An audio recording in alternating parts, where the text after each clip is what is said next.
I do voiceovers. I'm a star. I'm a literal star.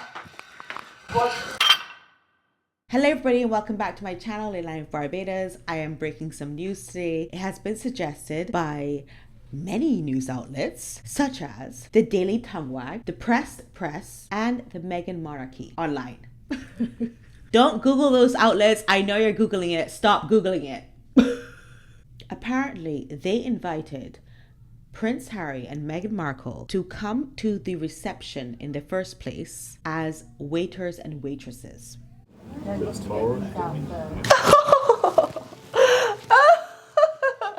Hi, can I interest you in some horses ovaries? I beg your pardon?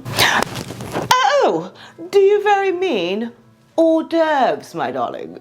Oh. Tar? Oh, lovely. What is this, prunes, is it?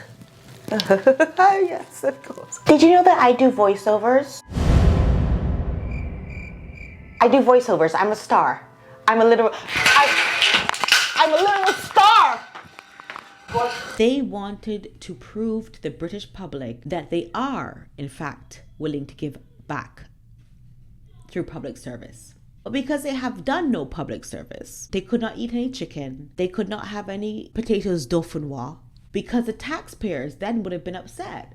We already paid for their wedding and their house renovation, and we are not giving them literally another pence of our money. So of course, they had to be there in a service role.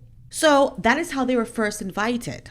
However, once Meghan Markle, according to these outlets, saw that there was work involved and not just booze, and we're going to get to that later, she rejected the invitation on those grounds. Now that I've gotten all of that off my chest, I wanted to talk about all of these rumors that are circulating, which of course my information is not rumor, it's like actual fact, right? Of course. But they're talking about how she smelled like booze and she was in the crowd saying hi, and there's somebody in the crowd that said that and whatever. Look, let's get real.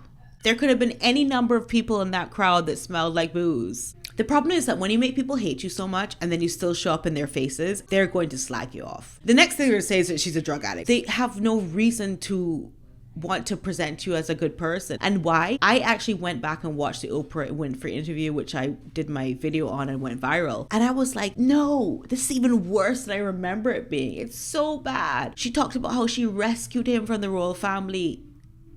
Rescued him. And they're all still trapped. And then they go in the chicken coop and Oprah's like, I didn't know you liked chicken so much, Meghan. And Meghan's like, no, I just like rescuing. Rescuing. That's what I do. That's what I do. Say hi. Hi. Mommy, my question is, does Barbados have any motorways? It has, yes, it does actually. Okay. Anyways, why are you going back to this toxic, tragic space where your husband has been so deeply affected and you had to actually rescue him out of there, and those people in there don't even know that they're trapped in that? So why are you going back into the trap? I feel like you should be afraid to go back in the trap. You might also get trapped. You understand? Which I believe is actually happening to her. But anyway, I think also it should be considered that if they were not going to work as wait staff, it would give Meghan the opportunity to rub shoulders and network and talk with people. Oh my God!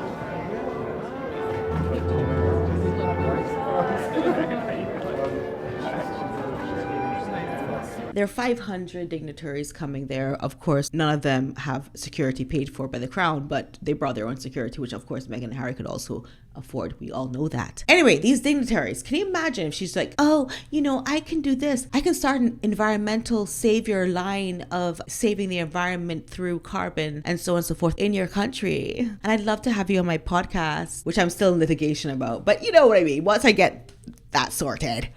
Why'd you come on my podcast? Oh, you're the king of Saudi Arabia. Absolutely. I would love to have you. Actually, I have some diamonds that I kind of got from you guys, Yeah, come on my podcast. We can talk about carbon and diamonds and saving the environment through carbon and diamonds, in fact. Nobody don't want to hear that at the Queen's funeral. In terms of the uniforms, I do know what's going on with that.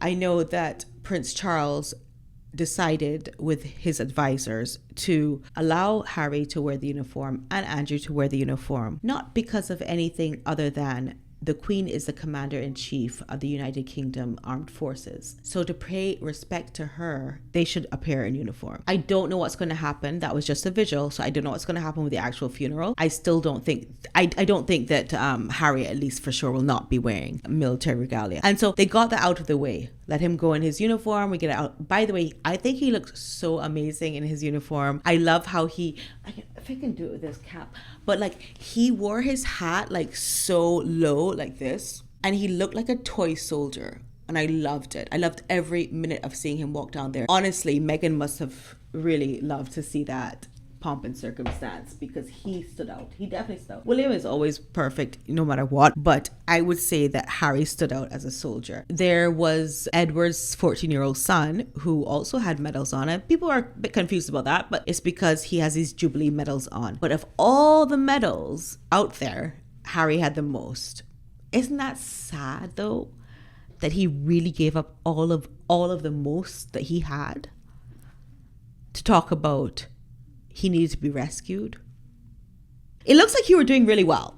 I'm just gonna say, you look like you were doing really well in your post to get all those accolades and everything. And he did serve in an active war. Eugenie and Beatrice, they were there. They were amazing. Apparently they're really down to earth kids, and I have a friend who knows them. They are super down to earth. They are lovely girls, and I'm happy that they're working as royals, taking up the professional slack that their dad has lost. And I absolutely feel badly for him too. I mean, he lost his mom just like any other P-wordist, R-wordist might lose their mom. So, you know, it is what it is. I can't put that. Thank you guys so much for watching this video. I hope you enjoyed it, and I will see you at the funeral. I will be live streaming it. If you don't have anyone to watch it with me. I'll live stream it and I'll go through it as we go along. Okay. Cry with me, mourn with me. And if you haven't yet, please subscribe, press the like button. I'm still here. I'm not going anywhere, but just stick with me. Thank you very much. Bye. What in the world can she